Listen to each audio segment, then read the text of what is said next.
Berikut adalah 5 alasan kenapa suami tidak mau menceritakan masalah di tempat kerja. Pertama, ingin melindungi istri dari kekhawatiran. Banyak suami merasa bahwa perannya sebagai pelindung keluarga adalah termasuk menahan beban sendiri. Ia tidak ingin istrinya khawatir, stres, atau ikut terbebani oleh masalah yang menurutnya tidak perlu diketahui. Suami ingin menciptakan rasa aman di rumah. Ia berpikir, kalau aku cerita, nanti istri jadi cemas. Lebih baik aku simpan sendiri. Ini bisa terlihat mulia.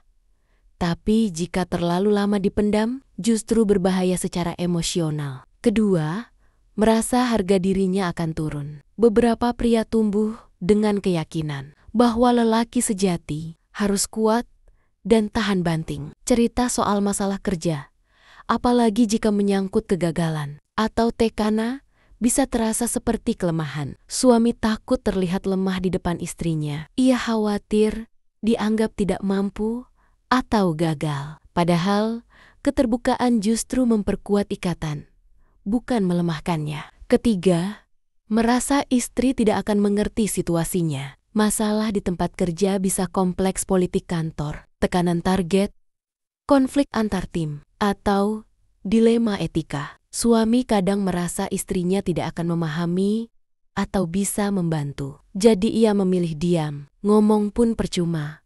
Toh nggak nyambung. Bisa jadi istrinya pernah menanggapi masalah sebelumnya dengan kurang empati, seperti menyalahkan atau memberi saran tanpa mendengarkan dulu. Ini membuat suami membangun tembok secara perlahan. Keempat, takut dihakimi atau dibandingkan. Beberapa suami pernah mengalami pengalaman buruk saat bercerita, misalnya istrinya malah menghakimi, menyalahkan, atau membandingkan dengan suami orang lain. Suami menjadi trauma untuk terbuka. Ia khawatir jika cerita malah jadi senjata untuk direndahkan di kemudian hari. Lama-lama, ia merasa lebih aman untuk diam. Kelima, tidak tahu cara mengungkapkannya. Pria umumnya tidak dibiasakan mengekspresikan perasaan secara verbal sejak kecil. Akibatnya, banyak suami tidak tahu cara tepat untuk bercerita tentang hal yang emosional